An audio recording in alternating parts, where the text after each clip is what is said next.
Bismillahirrahmanirrahim. Assalamualaikum warahmatullahi wabarakatuh. Alhamdulillahirabbil alamin. Assalatu wassalamu ala asyrofil anbiya'i wal mursalin Sayyidina wa maulana Muhammadin wa ala alihi wa sahbihi ajmain, amma ba'du. Perkenalkan, nama saya Taskila Yuliani. Saya dari Fakultas Tarbiyah dan Ilmu Keguruan, Program Studi Tadris Bahasa Inggris, kelas 2A.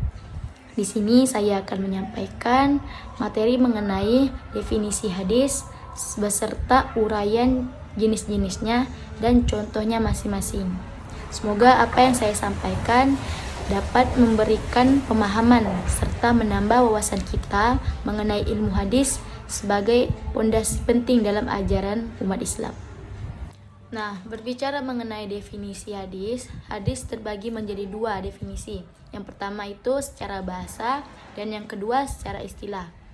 Secara bahasa, hadis artinya baru.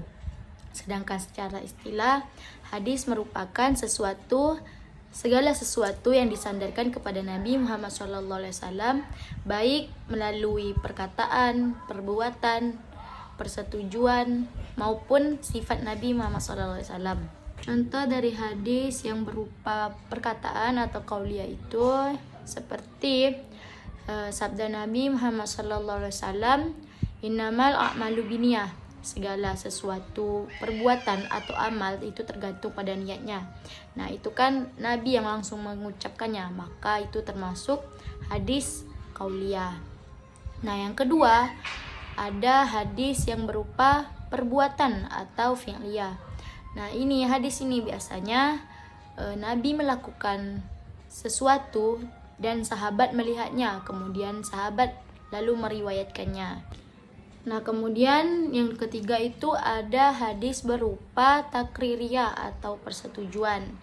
Nah, hadis ini biasanya itu sahabat yang melakukan, kemudian Nabi melihat, lalu Nabi mendiamkannya. Nah, dalam diamnya Nabi ini itu pertanda setuju. Bisa jadi hadis takririyah ini bisa menjadi sunnah, seperti sholat sunnah itu kan sahabat melakukannya lalu Nabi mendiamkannya.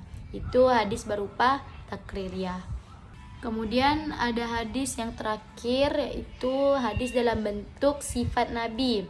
Nah, biasanya hadis ini itu menjelaskan betapa mulianya sifat-sifat Nabi. Nah, hadis sendiri itu berfungsi sebagai dasar hukum kedua setelah Al-Quran. Nah, biasanya itu para ulama itu mengambil sumber hukum itu dari Al-Quran. Namun, karena Al-Quran itu cakupannya itu sangat-sangat luas. Nah, hadirlah hadis ini. Hadis ini sebagai seperti menjelaskan dari beberapa hukum-hukum yang ada di Al-Quran itu yang sulit dijelaskan. Nah, jadi hadis dan Al-Quran ini saling berdampingannya hukumnya gitu. Nah, sekarang kita akan membahas macam-macam hadis berdasarkan kualitasnya. Nah, jadi hadis itu berdasarkan kualitasnya itu ada 3. Yang pertama itu ada hadis sahih, yang kedua itu ada hadis hasan, dan yang ketiga itu ada hadis dhaif. Sebenarnya itu ada 4. Yang terakhir itu adalah hadis maudhu atau hadis palsu. Cuman yang akan kita bahas ini akan membahas 3 hadis itu saja ya. Hadis sahih, hadis hasan, dan hadis dhaif. Yang pertama itu ada hadis sahih. Nah, hadis sahih ini adalah hadis yang sanadnya bersambung atau muttasil, yang diriwayatkan oleh perawi yang adil dan dobit, atau dobit ini adalah kuat hafalannya. Nah, tidak mengandung kejanggalan atau syadz, dan tidak cacat atau ilat. Nah, jadi dengan kata lain, hadis sahih ini adalah hadis yang paling tinggi tingkat keasliannya dari hadis-hadis yang lain. Jadi di antara 3 hadis itu, dari hadis sahih, hadis hasan, dan hadis dhaif, hadis sahih ini adalah hadis yang paling tinggi tingkat keasliannya dari 2 hadis tersebut. Kemudian hadis ini dapat dijadikan dasar hukum dalam Islam karena tidak ada keraguan di dalamnya dan tidak ada cacat di dalamnya. Nah, hadis sahih ini ada beberapa syarat. Yang pertama itu sanadnya bersambung dan tidak terputus. Nah, kalau ada hadis yang sanadnya itu terputus atau tidak bersambung sampai ke Rasulullah, itu berarti bukan hadis sahih, itu bisa jadi hadis dhaif. Nah, terus yang kedua itu perawinya adil atau berakhlak baik dan terpercaya. Nah, yang ketiga itu perawinya dobit atau kuat ingatan atau catatannya. Yang keempat, tidak syadz. Syadz ini adalah tidak bertentangan dengan hadis yang lebih kuat. Nah, kalau ada hadis yang bertentangan dengan hadis yang lain dan hadis yang lain itu lebih kuat dari hadis itu, kemungkinan itu bukan hadis sahih ya. Yang kelima itu tidak ada ilat atau cacat. Nah, jadi ketika ada hadis yang ada cacatnya, itu berarti bukan hadis sahih. Nah, contoh dari hadis sahih itu berbunyi seperti yang saya ucapkan di awal itu, innamal a'malu binniyah wa innamal likulli imri'in ma nawa. Yang artinya sesungguhnya segala amal tergantung niatnya dan setiap orang yang mendapatkan sesuai dengan niatnya. Hadis riwayat Bukhari dan Muslim. Nah, hadis ini diriwayatkan oleh sahabat Umar bin Khattab, teman-teman, dan memenuhi semua syarat hadis sahih. Karena itu hadis ini sering dijadikan dasar hukum dalam Islam. Nah, hadis ini diriwayatkan oleh Umar bin Khattab. Nah, tidak mungkin dong hadis yang diriwayatkan Umar bin Khattab itu terputus sanadnya kepada Rasulullah SAW. Nah, yang kedua itu ada hadis hasan. Nah, hadis hasan ini adalah kedua dari tingkatan yang tiga itu. Yang ada hadis sahih, hadis hasan. Nah, hadis hasan ini kedua. Jadi, hadis hasan itu adalah hadis yang sanadnya bersambung dan diriwayatkan oleh perawi yang adil, namun tingkat kedobitannya atau hafalan atau ketelitian perawinya sedikit di bawah hadis sahih, serta tidak syadz atau janggal dan tidak mengandung ilat atau cacat tersembunyi. Nah, hadis sahih dan hadis hasan ini itu hampir-hampir sama, namun berbeda begitu. Kalau bedanya itu ada di perawinya, ya. Kalau secara sanad itu hadis hasan dan hadis sahih itu sama-sama bersambung kepada Rasulullah, tetapi yang membedakannya di sini adalah perawinya yang dibawa dari hadis sahih. Nah, tapi hadis hasan ini masih bisa dijadikan hujah atau dalil hukum meskipun tidak sekuat hadis sahih. Nah, kalau hadis hasan ini masih bisa dijadikan dasar hukum ya teman-teman, meskipun tidak sekuat hadis sahih. Nah, contoh dari hadis hasan ini yaitu, takutlah kamu kepada orang yang teraniaya karena tidak ada penghalang antara dia dan Allah. Hadis riwayat Tirmizi. Nah, hadis hasan ini, hadis di atas itu termasuk hasan karena sanadnya baik dan perawinya adil.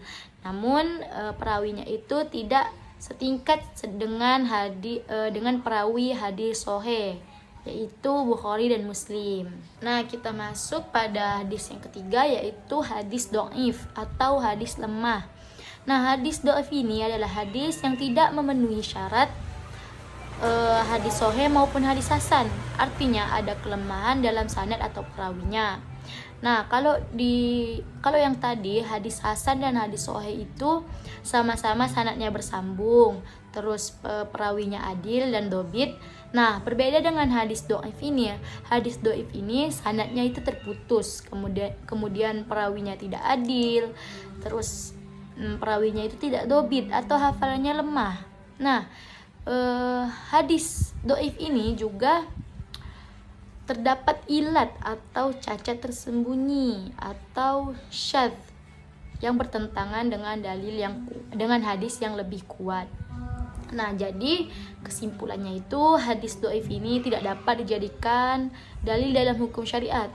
Berbeda dengan hadis hasan dan hadis sahih, itu dapat dijadikan hujah atau dalil hukum syariat. Kecuali hadis dhaif ini dalam beberapa kasus terbatas seperti fadilah amal atau menurut sebagian ulama dengan syarat-syarat tertentu. Nah, contoh dari hadis dhaif ini adalah hadis yang berbunyi, carilah ilmu walau sampai ke negeri Cina. Nah, hadis ini sangat populer di kalangan kita ya. Tetapi derajatnya itu dhaif karena adanya kelemahan dalam sanadnya. Salah satunya perawinya itu tidak dikenal atau dianggap lemah oleh ulama hadis. Nah, akan tetapi hadis dhaif ini tidak sama dengan hadis maudhu atau hadis palsu. Tetapi hadis dhaif ini tidak boleh dijadikan dasar hukum. Nah, hadis dhaif dan hadis maudhu itu berbeda ya teman-teman. Kalau hadis dhaif itu hadis yang lemah, kalau maudhu itu palsu, dan palsu itu tidak bisa digunakan. Nah, dhaif ini bisa digunakan tetapi tidak bisa digunakan sebagai dasar hukum yang kuat ya. Terus sebagian ulama itu membolehkan mengamalkannya,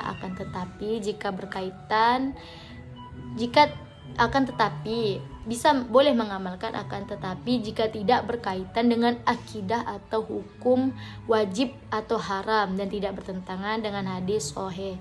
Jikalau bertentangan hadis dhaif dan hadis sahih itu tidak bisa, tetap yang menangnya itu hadis sahih. Mungkin hanya ini yang dapat saya sampaikan mengenai definisi hadis, jenis-jenis hadis, dan beserta contohnya.